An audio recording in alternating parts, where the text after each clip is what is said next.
जी अस्सलाम वालेकुम रहमतुल्लाह। अच्छा बेटे, मैंने आप लोगों से कहा था कि आपने चैप्टर नंबर 4 के इन नोट्स के थ्रू फर्स्ट 9 शॉर्ट क्वेश्चंस करने हैं, तो जो कि बनते हैं यहाँ तक। उसके बाद कुछ की पॉइंट्स हैं, ये आपको ऑब्जेक्टिव में भी और वैसे भी हेल्प आउट करते हैं, तो इनको भी आप अच्छे से पढ़ लें।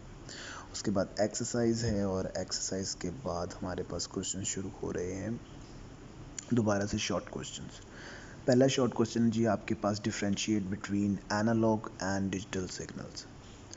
तो एनालॉग सिग्नल्स और डिजिटल सिग्नल्स के अंदर अभी तो खैर आप लोगों के इर्द गिर्द बहुत ज़्यादा ऐसी डिवाइसेस मौजूद हैं जिनको हम डिजिटल कहते हैं, और उनकी मेन वजह ये होती है कि उनके ऊपर जो हमारे पास डाटा मौजूद होता है वो डिजिट्स के अंदर अवेलेबल होता है। जबकि एनालॉग सिग्नल्स जो हैं वो ऐसे सिग्नल्स को कहा जाता है जो कि कॉन्टीन्यूस फॉर्म के अंदर होते हैं, ठीक है। और कॉन्टीन्यूस फॉर्म का मतलब ये है कि आप उनको अलहदा से गिन नहीं सकते, उनकी एक स्पेसिफिक क्वांटिटी होती है। जैसे लिक्विड है, जैसे दूध है, जैसे पेट्रोल है, तो इन चीज़ों को आप काउंट नहीं करते बल्कि मैयर कर रहे होते हैं, और उस मैयर करने के अंदर उनकी जितनी भी क्वांटिटी आ जाए, ठीक है। तो ऐसी चीज़ों को कॉन्टीन्यूस कहा जाता है। जबकि डिस्क्रीट के अंदर फॉर एग्जांपल आपके पास एग्स हैं, तो you always buy 12 like 1 dozen eggs, ठीक है। You can count them, for example number of students in your class. तो ये एक डिस्क्रीट फॉर्म ऑफ डाटा है।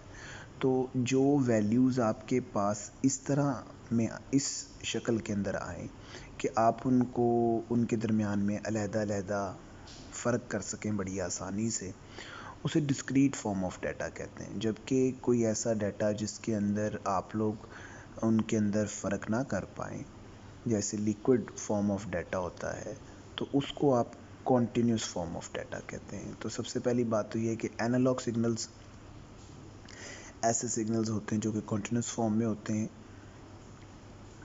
और इनकी एक रेंज दी गई होती है।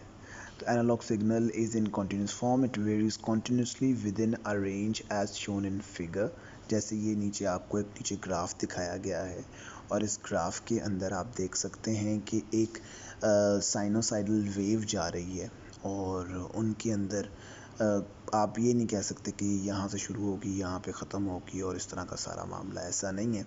तो ये कॉन्टीन्यूस फॉर्म के अंदर जा रही है। जबकि दूसरी तरफ आप बी के अंदर देखें तो आपके पास अलहदा बॉक्सेस नज़र आ रहे हैं, उनके दरमियान में गैप्स नज़र आ रहे हैं, तो आप उनके अंदर बड़ी आसानी से डिफ्रेंशिएट कर सकते हैं। अच्छा, वापस ऊपर आते हैं, इसको रीड आउट करते हैं। For example, sound is an analogue signal. तो आवाज़ जो है जब ये ट्रैवल करती है तो ये एनालॉग सिग्नल की फॉर्म में, साइनोसाइडल वेव की फॉर्म के अंदर ट्रैवल करती है। तो analogue transmission use signals that are exactly the same as sound waves.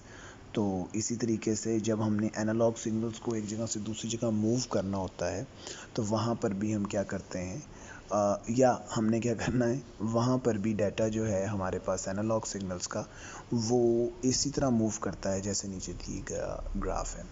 उसके बाद आते हैं जी डिजिटल सिग्नल्स।